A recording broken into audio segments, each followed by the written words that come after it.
అందరికీ నమస్కారం. Welcome to వంటిల్లు రుచులు. ఇవాల్టి మన స్పెషల్ తాటి రొట్టె. సాఫ్ట్‌గా, టేస్టీగా, కేక్ లాగా ఉండే తాటి రొట్టె తయారీ విధానం. దీనికోసం ఒక కప్పు తాటి గుజ్జు, అలానే ఒక కప్పు నానబెట్టిన బియ్యం రవ్వ, ఒక కప్పు పచ్చి కొబ్బరి, అలానే చిటికెడు ఉప్పు, ముప్పావు కప్పు దాకా బెల్లం. నేను తీసుకున్న క్వాంటిటీకి నాకు అది సరిపోతుంది. చిటికెడు యాలకుల పొడి. ఇప్పుడు ఒక ప్లేట్లో తాటి గుజ్జు వేసుకుని, నానబెట్టిన బియ్యం రవ్వ వేసుకుని,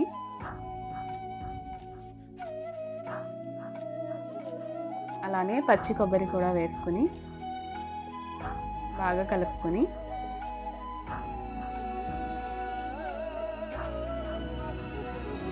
ఇప్పుడు చిటికెడు ఉప్పు, అలానే యాలకుల పొడి వేసుకుని బాగా కలుపుకొని, ఇప్పుడు తగినంత బెల్లం వేసుకుని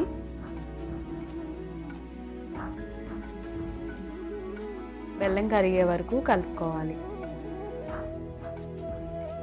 ఇప్పుడు ఇలా కలుపుకున్న మిశ్రమాన్ని ముందుగా కుక్కర్లో ఆయిల్ వేసుకుని, కుక్కర్కి బాగా పట్టేటట్టు వేసుకుని ఈ మిశ్రమాన్ని కుక్కర్లో వేసుకోవాలి. ఇలా వేసుకున్న రొట్టెని 45 నిమిషాల వరకు ఉడికించుకోవాలి. విజిల్ లేకుండా మూత పెట్టుకుని ఉడికించుకుని చల్లారాక తీసుకుంటే తాటి రొట్టె రెడీ. తాటి గుజ్జు ఎలా తీసుకోవాలో వీడియో డిస్క్రిప్షన్లో మెన్షన్ చేస్తాను. మీకు నా వీడియో నచ్చినట్టయితే please like, share and subscribe. Thank you for watching.